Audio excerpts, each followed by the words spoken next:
नमस्कार साथियों, एक बार फिर से हमारा चैनल पे आपका स्वागत है।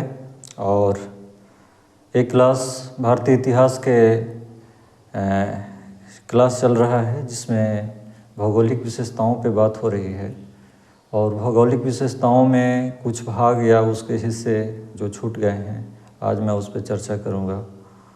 तो अगर किन्हीं छात्र या दर्शक को एक क्लास अगर समझ में नहीं आ रहा है तो आप मेरे पिछले वीडियो में जा कर के देख सकते हैं और उसे समझ सकते हैं।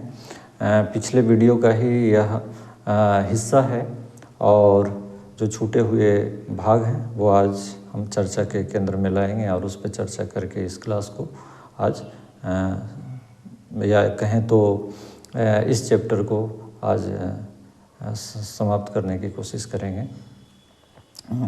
तो आइए हम देखते हैं कि इसमें जो हिस्से छूटे हुए थे वो कौन कौन थे। तो जैसा कि आपको मालूम है कि मैंने भौगोलिक विशेषताओं के बारे में कई हिस्से में बांट करके पढ़ाने या चर्चा करने की बात की थी, जिसमें से ये दो हिस्से बचे हुए हैं। एक जो हिस्से हैं पिछले वीडियो के क्रम के अनुसार अगर देखें तो ये 5वें हिस्से में आएंगे, जिसमें भौगोलिक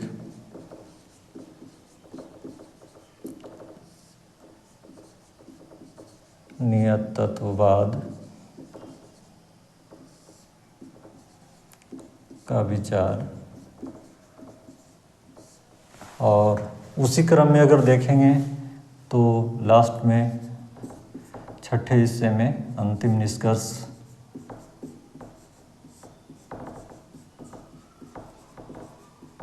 की बात हुई थी इस चैप्टर का, भौगोलिक विशेषताओं का। अब इसका जियोग्राफिकल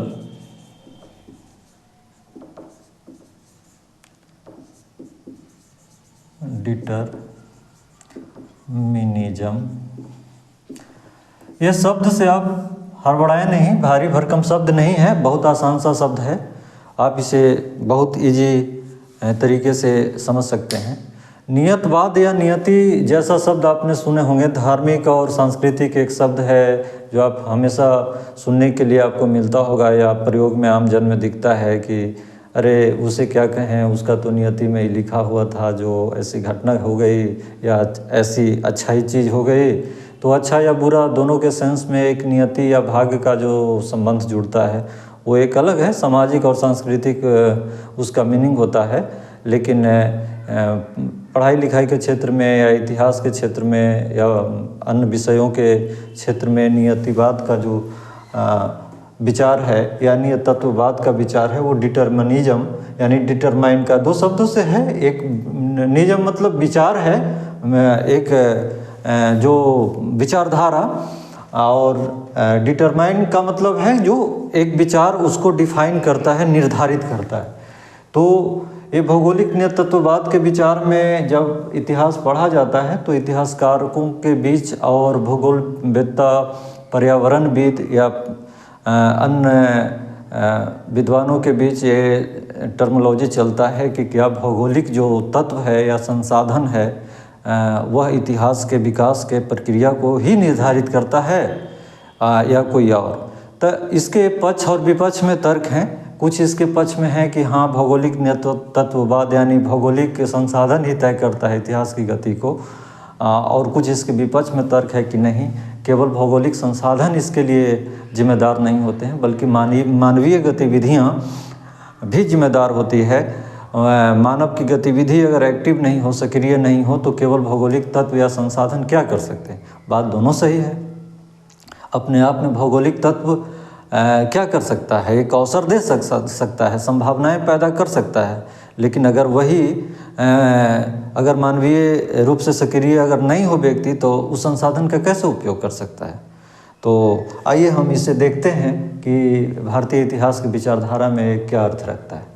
तो पहली तो बात है कि ये जो विचारधारा है, आपने जैसे पिछले वीडियो में या पिछले क्लास में आपने देखा होगा कि भौगोलिक विशेषताओं पर मैंने बहुत सारी बात की थी। तो इसी क्रम में जब आप यहाँ पे आके देखें तो इसको कई सारे बिंदुओं में हम बांट करके देख सकते हैं। इसके जो बिंदु हैं वो भौगोलिक विशेषताएं, एक भौगोलिक विशेषताएं या संसाधन, ये एक अलग विचार है, एक बातें हैं। और ऐतिहासिक विकास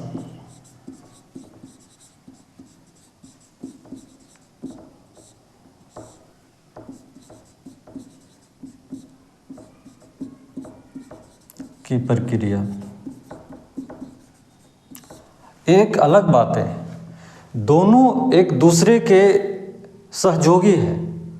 न केवल जो भौगोलिक विशेषताएं हैं वो ऐतिहासिक विकास की प्रक्रिया को गति दे सकता है, न केवल इतिहास की विकास की प्रक्रिया जो है ऐतिहासिक विकास की वो केवल बिना भौगोलिक संसाधन के हो सकते हैं। तो ये दोनों जो चीज़ें हैं वो आपसी सहसंबंधित है। यह भारी भरकम टर्म लग रहा होगा। ऐतिहासिक विकास की प्रक्रिया का मतलब है जब आप प्राचीन काल से लेकर के आधुनिक काल तक भिन्न भिन्न शासकों का, वंशों का या अलग अलग कालखंडों में इतिहास पढ़ते हैं तो वो कैसे राज निर्माण होता है, अलग अलग शक्तिशाली राज बनते हैं, फिर उसका पतन हो जाता है, फिर उसके पतन पर कोई नया राज उभरता है, कहीं क्षेत्रीय राज उभरता है। ये सारे गतिविधियाँ, ये सारे जो प्रक्रिया चल रही है वही प्रक्रिया ऐतिहासिक विकास की प्रक्रिया है कि कैसे हम प्राचीन काल से आगे बढ़ते हैं। तो ये कोई भारी भरकम बातें नहीं हैं और नियत तत्ववाद भी कोई भारी भरकम बात नहीं है। कहने का कुल अर्थ यही है कि ये विचारधारा कहता है कि भौतिक जो संसाधन है और तत्व है वो इतिहास निर्माण करता है ठेठ भाषा में। और एक विचारधारा जो इसके तर्क के विपरीत है वो कहता है कि नहीं, केवल भौतिक संसाधन नहीं करता है बल्कि मानव गतिविधियां और उसकी इच्छाएं करता है, इच्छाओं का भी सहारा होता है। तो इसके बीच का जो कुल मिलाकर के अर्थ निकलता है कि ये दोनों संसाधन और मानव गतिविधियों के आपसी सहसंबंध से ही कोई भी विकास या गतिविधि तय होती है, सभ्यता और संस्कृति के विकास होती है। अंतर यही है, ये विचारधारा यही कहता है। एक छोर पे खड़ा है, दूसरा दूसरे छोर पे खड़ा है, तो केवल ना दूसरे छोर वाला से काम चल सकता है ना प्रथम छोर वाला से काम चल सकता है, बल्कि दोनों मिल करके ही विकास की गति को तय करता है। तो बात समझ में आ गई। तो आपसी सहसंबंध, दोनों विचार अलग है लेकिन आपसी सहसंबंधित है। कैसे? अब मान लिया कि मगध साम्राज्य जो बिहार में हुआ, अगर उसको राजस्थान के थार रेगिस्तान में कोई मगध जैसा कोई जनपद होता तो क्या वो उसी तरह से विकास करता जिस तरह से उत्तरी भारत में बिहार में किया? आपको लगता है? संसाधन बिहार में जब उसको पर्याप्त मिला, उत्तरी भारत में पर्याप्त मिला, तो पूरा बिहार नहीं पूरा भारत पे छा गया और शानदार साम्राज्य बना, शक्तिशाली साम्राज्य हुआ, बहुत सारे जनपदों को विलीन कर दिया। लेकिन अगर वही थार में अगर होता, रेगिस्तान में मतलब राजस्थान के थार वाले इलाके में, तो क्या उसको संसाधन उतना था कि इस तरह से पूरा भारत पे कब्जा कर लेता और इतना बड़ा शक्तिशाली साम्राज्य बनता? तो इसको इस उदाहरण से आप समझें। तो एक ऐसी विचारधारा है। इसके अगले जो क्रम में है कि अब इसमें क्या कहा जा सकता है, इस विचारधारा में एक है कि भौगोलिक जो विशेषता है वो एक संभावना का जन्म देता है। भौगोलिक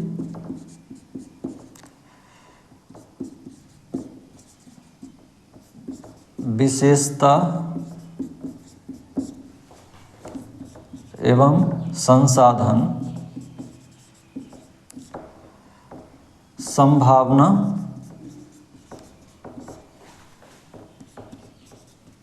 एवं अवसर प्रदान करता है।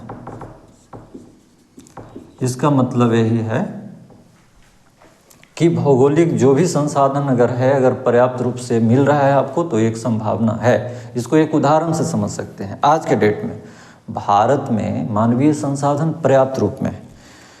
आप देख रहे हैं कि हम चीन के जनसंख्या से आगे विश्व में प्रथम बन गए हैं। चीन की जनसंख्या आज के डेट में 1 अरब 42 करोड़ कुछ है, जबकि भारत जो है आप इंटरनेट के माध्यम से सर्च करें तो 1 अरब 44 करोड़ हो गया है और उससे ज़्यादा हो गया है। तो भारत में पर्याप्त युवा वर्ग, कार्यशील जनसंख्या है।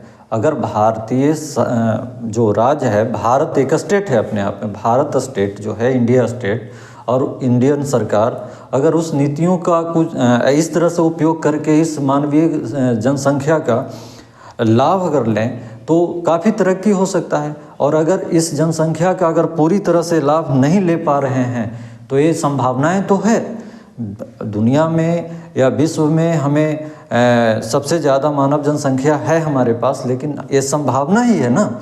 इस संभावना का उपयोग हम कैसे करते हैं तो हमारे नीति और संसाधन पर निर्भर करता है और हमारे कार्य व्यवस्था पर निर्भर करता है। तो कहने का मतलब यहाँ पे यही है कि भौगोलिक विशेषता या संसाधन अगर आपके पास है और उपयोग अगर नहीं कर रहे हैं तो ये केवल आपकी विकास की संभावना दे रही है या अवसर दे रही है, बल्कि ये पूरी तरह से आपका विकास ही नहीं कर देगी। तो यहाँ ये साबित होता है इस बात से कि भौगोलिक नियतत्ववाद यानी भौगोलिक जो तत्व है वो निर्धारित होता है तो करता है, लेकिन केवल अवसर और संभावना निर्धारित करता है, बल्कि वो अपने आप में गतिशील नहीं कर सकता है। ये सब कुछ जो है उस क्षेत्र या देश विशेष के मानवीय शक्ति पे निर्भर करता है, वहाँ के राज, शासक और शासकीय वर्ग की मनोवृत्तियों पे भी निर्भर करता है। फिर जो है इसमें अगला जो बिंदु है उस बिंदु में कहेंगे कि जो प्राकृतिक, ये जो प्रकृति है, न तो प्रकृति का प्रभाव अस्थायी होता है,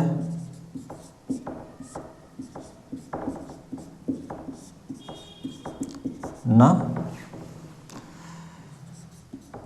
मानव गतिविधियों का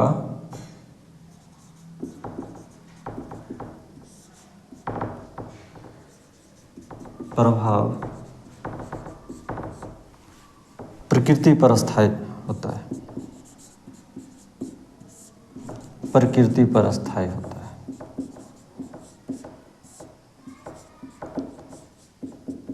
इसका मतलब यही है कि प्रकृति, जो पर्यावरण जो आप कहते हैं नेचर, तो प्रकृति का जो प्रभाव है वो मानव पे अस्थायी नहीं होता है, बल्कि गतिशील होता है, मतलब परिवर्तनशील होता है, बदलते रहता है। दूसरा, मानव जो गतिविधियां हैं इसका भी प्रभाव अगर प्रकृति या पर्यावरण पर पड़ रही है तो ये भी अस्थायी नहीं है, बल्कि परिवर्तनशील है।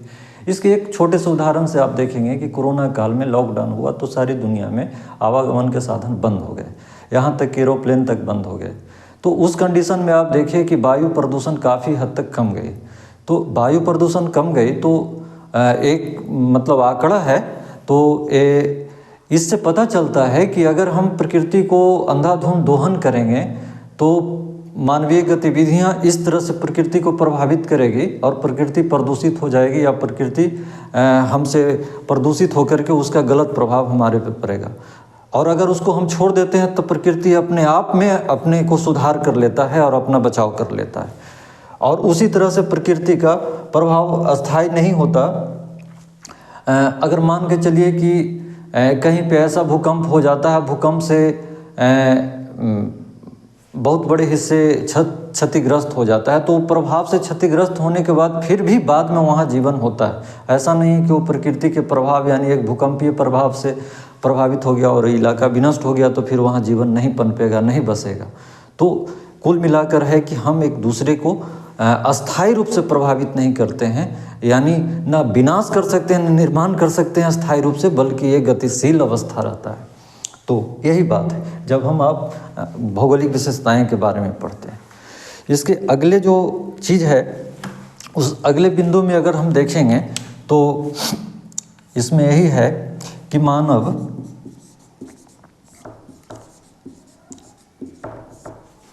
अपने ज्ञान, अनुभव और तकनीक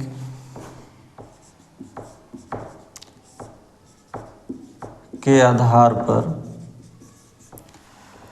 प्रकृति पर नियंत्रण करता है। मतलब मानवीय जो प्रक्रिया है या मानव की जो विकासशील प्रक्रिया है वो अपने ज्ञान अनुभव के आधार पे, विज्ञान और तकनीक के आधार पे प्रकृति पर नियंत्रण करता है। हम देखते हैं पाषाण काल से जब आज तक हम आए हैं तो हम देखे हैं कि समय समय पाषाण काल में पत्थर के टेक्नोलॉजी हुआ करते थे, पाषाण का, पत्थर का, हड्डियों का, फिर बाद में हमने कांस का खोज किया, तांबे का खोज किया, फिर है जो लोहे की खोज हुई, उसके बाद आज टेक्नोलॉजी डेवलप होकर के आ गए। तो कह सकते हैं कि हमारा जो है प्रकृति पे जो नियंत्रण है वो पाषाण काल से लेकर के आज तक हमारे ज्ञान अनुभव और विज्ञान और तकनीक के आधार पे है, और उसके आधार पे हम कभी प्रकृति को अपने अनुकूल करते हैं, उस पर नियंत्रण करते हैं और अपने ऐतिहासिक गतिविधियों को विकासशील करते हैं। तो ये एक इस बिंदु में पूरा निष्कर्ष रूप में आता है। उसके बाद आप देखेंगे कि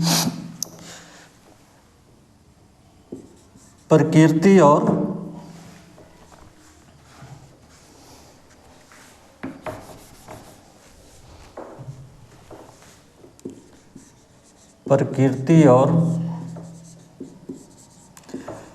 मानव के बीच निरंतर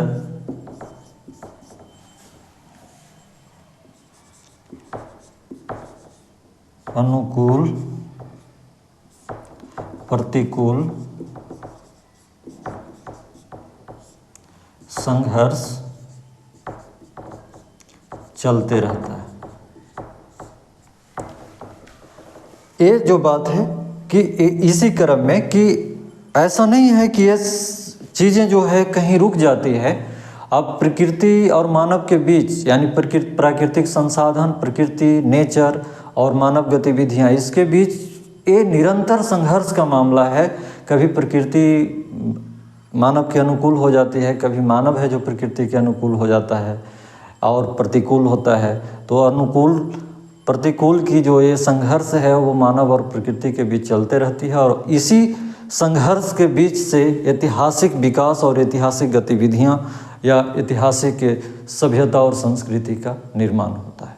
तो आप इस भाग में यही देखेंगे कि ये थ्योरी या ये विचारधारा यही कहता है कि केवल भौगोलिक तत्ववाद यानी जो विचार है उसमें कुछ इसके पक्ष में है कि नहीं केवल भौतिक संसाधन ही इतिहास के निर्माण को तय करता है, बल्कि दूसरा जो समन्वित विचारधारा है वो कहता है कि नहीं केवल भौतिक संसाधन ही नहीं बल्कि आपस में जो है आपसी संबंध है मानव गतिविधियां और भौतिक संसाधन का एक दूसरे का उपयोग करके और सदुपयोग करके, सटीक उपयोग करके ऐतिहासिक विकास और संस्कृति सभ्यता का विकास किया जा सकता है। तो इसमें यही मेन पॉइंट था। ये लिखित परीक्षा के हिसाब से सही हो सकता है, उसके बाद कथन कारण वाला जो क्वेश्चन होते हैं ऑब्जेक्टिव में उसके हिसाब से सही हो सकता है, तो उसके लिए उपयोगी हो सकता है। तो आइए अब हम दूसरे हिस्से को देखें, इसमें और कोई विशेष नहीं। ये लास्ट हिस्सा है इसका अंतिम निष्कर्ष। अंतिम निष्कर्ष यानी ये पूरा चैप्टर को पढ़ने के बाद अंतिम निष्कर्ष क्या निकलता है। तो इसको बिंदुवार हम देखते हैं। प्रथम तो बिंदु यह है कि अभी तक जितना भी इस चैप्टर में क्लास हुआ और बातचीत या चर्चा हुई उसमें यही निकलता है कि भौगोलिक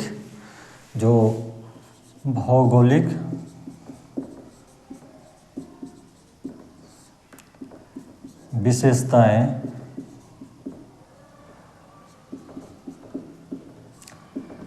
प्राकृतिक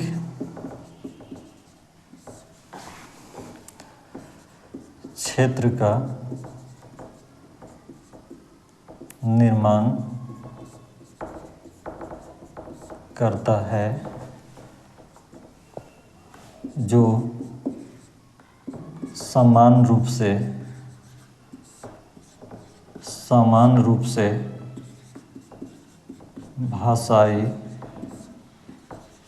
आधार पर बंटे दिखते हैं।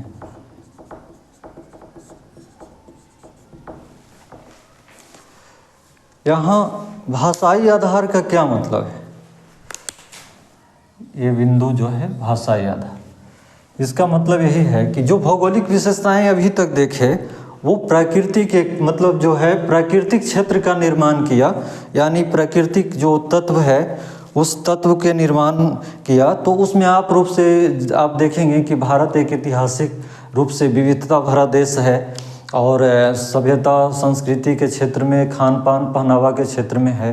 तो आप आम रूप से देखें कि भाषाई आधार यानी पश्चिम भारत में गुजरात और महाराष्ट्र का जो भाषाई है वो एक गुजराती मराठी वो एक अलग भाषाई क्षेत्र है। तो वहाँ जो एक प्राकृतिक संसाधन पाया जा रहा है वो एक अलग मतलब विविधता लिए हुए है। दक्षिण भारत का द्रविड़ भाषाई परिवार का जो भाषा है, जो प्रायद्वीपीय भारत आप कह सकते हैं सुदूर दक्षिण तक, तो तमिल, कन्नड़, तेलुगु, मलयालम वो भाषाई जो प्रदेश है उसकी जो भौगोलिक संरचना और निर्माण है, उसकी जो विविधता है वो एक अलग प्रकार का है। तो भाषाई कहने का मतलब कि दक्षिण में भाषा के आधार पर देखें तो एक अलग प्राकृतिक निर्माण है। उसके बाद उत्तर भारत की अलग है और पूर्वोत्तर भारत की अलग है जो पहाड़ी क्षेत्र है। फिर जम्मू कश्मीर, हिमाचल और उत्तराखंड की पहाड़ी एरिया का जो है वो एक अलग है। तो ये भाषाई आधार पे है, यानी कुल मिलाकर के जिस तरह से हम भाषाई क्षेत्र में विविधता हैं रखते हैं, भिन्न भिन्न भाषा बोलने वाले हमारे देश में अलग अलग हैं, संस्कृतियों में विविधता है, उसी प्रकार से भौतिक विशेषताएं भी विशेष रूप से विविधताएं रख रही है। तो हम इस भौगोलिक विशेषताएं के विविधताओं के समानांतर भाषाई आधार पर विविधताएं जो है वो दोनों एक दूसरे से मैच करता हुआ दिखता है। यानी पश्चिमी भारत में जो भौगोलिक विशेषताएं हैं उससे वो मैच कर रहा है, उत्तरी भारत में जो विशेषताएं हैं उससे मैच कर रहा है, दक्षिणी भारत में जो विशेषताएं हैं उससे वो मैच कर रहा है। ये बात है। फिर अगर हम इसमें अगर देखें तो दूसरा निष्कर्ष निकल करके यही आता है कि ज़्यादातर जो जीवन है नदी घाटी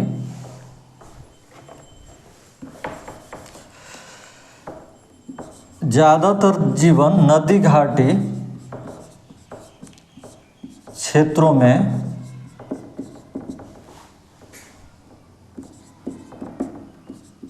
बसे जीवन का विकास कृषि, नगरीकरण,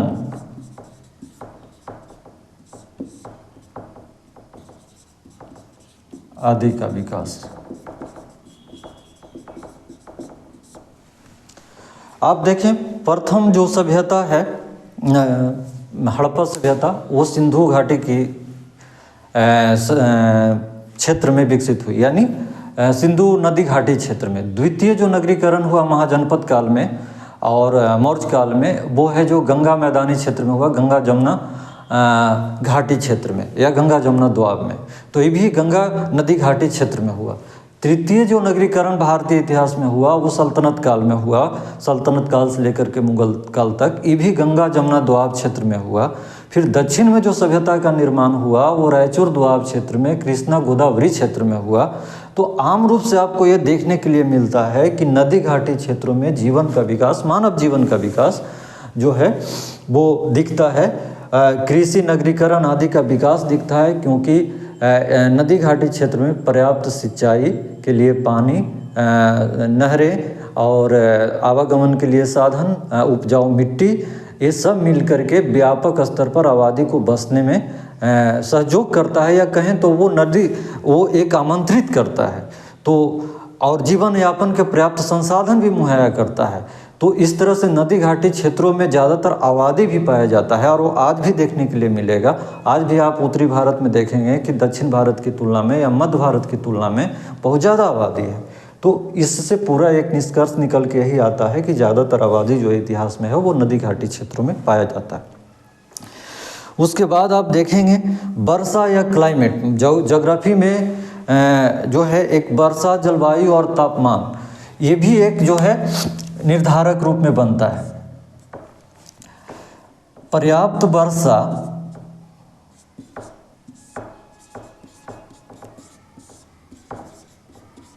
और अनुकूल जलवायु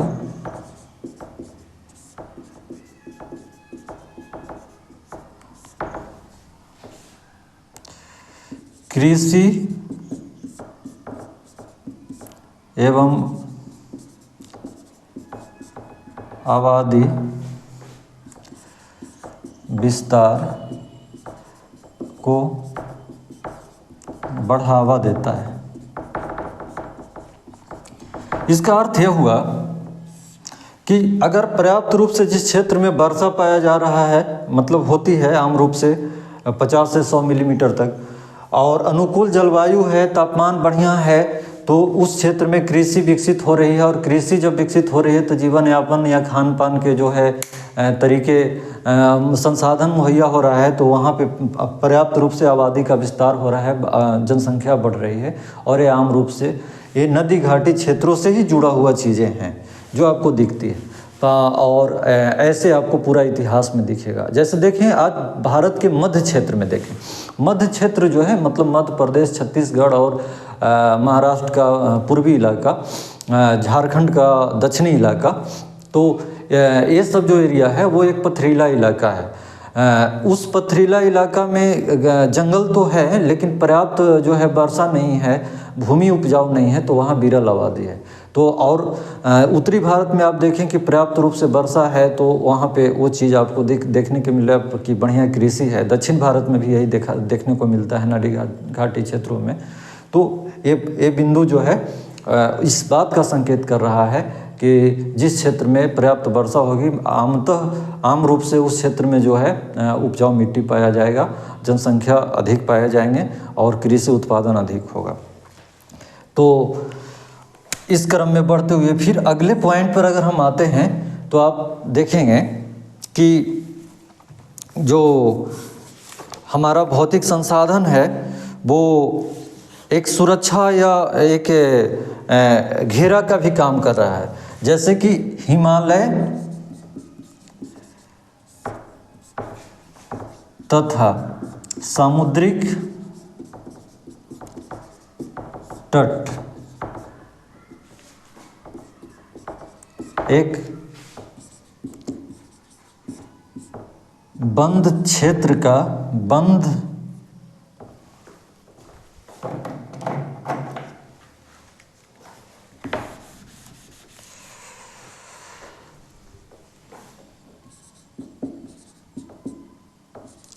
क्षेत्र का एहसास कराता है, परंतु ऐसा नहीं है। इसका मतलब हुआ कि आप उत्तर दिशा से देखें तो हिमालय एक सुरक्षा दुर्ग के रूप में है खड़ा। हिमालय के उत्तर से हमारे देश में कभी भी आक्रमणकारी या विदेशियों का आगमन नहीं हुआ या हमारे देश में माइग्रेशन नहीं हुआ दूसरे देश से। दूसरी ओर समुद्री तट जो किनारा है, आप देख रहे हैं कि प्रायद्वीपीय भारत का गुजरात खंभात से लेकर के बंगाल की खाड़ी तक एक ऐसा किनारा है जो लग रहा है कि समुद्री इलाके की तरफ से हम पूरी तरह से सुरक्षित हैं और इधर से कोई आ जा नहीं सकता है। तो प्राचीन काल से ऐसा लग रहा है कि हमारा जो ये क्षेत्र है वो एक बंद क्षेत्र दिख रहा है। बंद क्षेत्र मतलब हम चारों तरफ से बंद हैं, सुरक्षित हैं, लेकिन ऐसा कभी हुआ नहीं। आप देखें कि जब हड़प्पा सभ्यता के बाद जब आर्यों का आगमन होता है, उसके बाद वैदिक काल में तो उत्तर और पश्चिम से जो है विदेशियों का आगमन हुआ।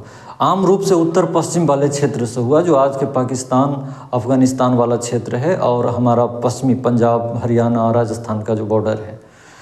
उसके बाद जब देखें कि आप मध्यकाल में या सल्तनत काल के बाद के काल और मुग़ल काल में आप देखें तो समुद्री इलाके से आप केरल से आप देखते हैं, फिर जो है कोंकण पट्टी से आप देखते हैं। तो इस तरह से एहसास तो कराता है, लेकिन ऐसा हुआ नहीं, बल्कि ये निरंतर हमारे देश में बाहरी लोगों का आना जाना और हमारे देश से बाहर में जाना कुछ सकारात्मक कारणों जैसे व्यापार वाणिज्य से भी, धार्मिक प्रचार से भी, सांस्कृतिक प्रसार विस्तार से भी, और कुछ जो है कि नए चीज़ के खोज में आक्रमणकारी भी आए, और ये सारे जो एक राजनीतिक, आर्थिक, सामाजिक कारण बने, जो हम एक दूसरे से बाहर भी गए और हम बाहरी लोग हमारे देश में भी आए। तो एक ऊपरी तौर पे सुरक्षा और सुरक्षित घेरा या बंद जैसा घेरा दिख रहा है, लेकिन वास्तविक ऐसा कभी इतिहास में हुआ नहीं, जो आपने पहले वाले क्लास में पढ़े। उसके बाद जो इसका अंतिम जो है एक बिंदु और हम लेना चाहेंगे कि आप अगर देखें तो मध्य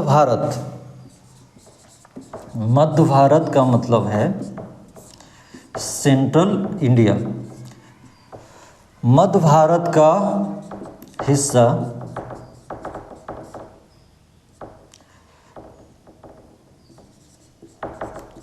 आम रूप से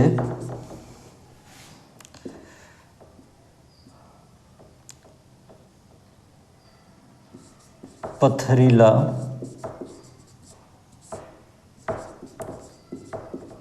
होने के बावजूद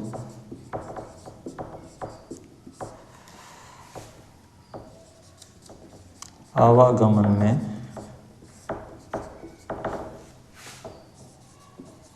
कभी बाधा नहीं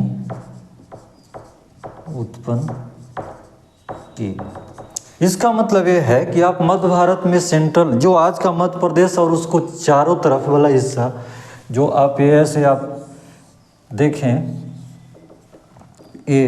तो ये जो एरिया है ये ऐसा एरिया है जहाँ 4-5 ऐसे जो है पर्वत श्रेणियाँ हैं, पहाड़ियाँ हैं, जैसे कि छोटा नागपुर का पठार, विंध्याचल का पहाड़, सतपुरा के पहाड़, मैकाल पहाड़ी क्षेत्र। तो ये एक ऐसा एरिया है जो ये उत्तर से आने वाले के लिए ऊंचाई है पहाड़ियों का, लेकिन ऐसे जो रास्ते बनते हैं वो एक संपूर्ण बाधा उत्तर से दक्षिण की ओर आने में कभी पैदा नहीं की। उत्तर से दक्षिण की ओर आने में ये पहाड़ी के किनारे से, सहारे से जो है आवागमन बनता रहा, और इसके पीछे उत्तर भारत की जो संस्कृति है, उत्तर भारत की जो सामाजिक प्रथाएं हैं, मापदंड है रहे, वो उत्तर से लेकर के दक्षिण तक विस्तार होते गए। दक्षिण के विचारधारा उत्तर की ओर जाते रहा, और व्यापार, वाणिज्य, सामाजिक, आर्थिक लेन देन जारी रहा।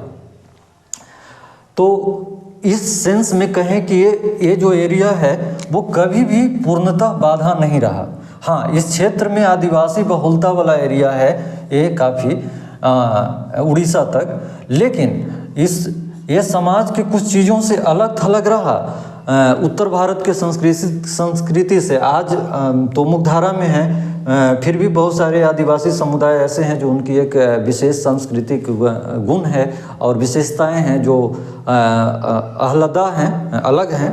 तो हम कह सकते हैं कि उस दौर में भी, यानी प्राचीन काल में भी, जब उत्तर से दक्षिण की ओर लोग आ रहे थे अपने व्यापार वाणिज्य के लिए, सांस्कृतिक, सामाजिक, धार्मिक प्रचार प्रसार के लिए, तो कभी बाधा नहीं हुई।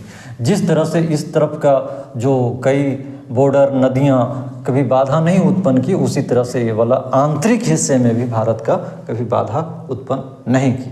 तो कुल मिलाकर के भौतिक या भौगोलिक विशेषताएं जो है वो अंतिम निष्कर्ष पर ये 4-5 बिंदुओं में इस तरह से पहुंचता है कि हमारा जो है भौगोलिक विशेषताएं आम रूप से भाषाई आधार पर बंटे दिखते हैं, और ज़्यादातर आबादी नदी घाटी क्षेत्रों में विकसित हुए, और उसके अलावा जो है पर्याप्त वर्षा और अनुकूल तापमान, ये सब जो है क्या बोलते हैं कि अच्छी आबादी और अच्छे जीवन यापन के अवसर प्रदान करते हैं। तो कुल मिलाकर के हम कह सकते हैं कि हमारे भौगोलिक विशेषताओं के आधार पर हम भारतीय इतिहास का एक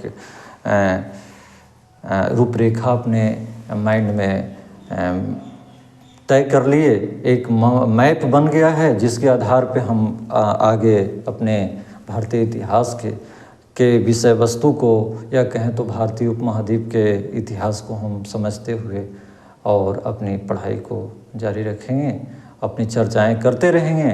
तो इस चीज़ को ध्यान में रखते हुए आज इस भौगोलिक विशेषताओं वाली क्लास यहीं तक समाप्त होता है। और अगर मेरा वीडियो, मेरा क्लास अगर आपको अच्छा लगता है, इससे आपको कोई लाभ होता है, तो आप इससे लाभ उठाएं और इसे उन लोगों तक भी पहुंचाएं जो इसके में आकांक्षी कहें या कहें कि उनके लिए उपयोगी हो सकता है, उन छात्रों तक, दर्शकों तक उपयोगी हो सकता है, उन तक इसे शेयर भी करें। और आप कमेंट करें, लाइक करें, सब्सक्राइब करें, ताकि मतलब ऐसा लगे कि नहीं भाई हम जो पढ़ा रहे हैं वो लोगों तक पहुंच रहा है और लोग मुझे समझ रहे हैं। तो इसी के साथ हमारा वीडियो को देखने के लिए बहुत बहुत आपको धन्यवाद, और फिर हम आपसे मिलते हैं अगले क्लास में अगले वीडियो के साथ।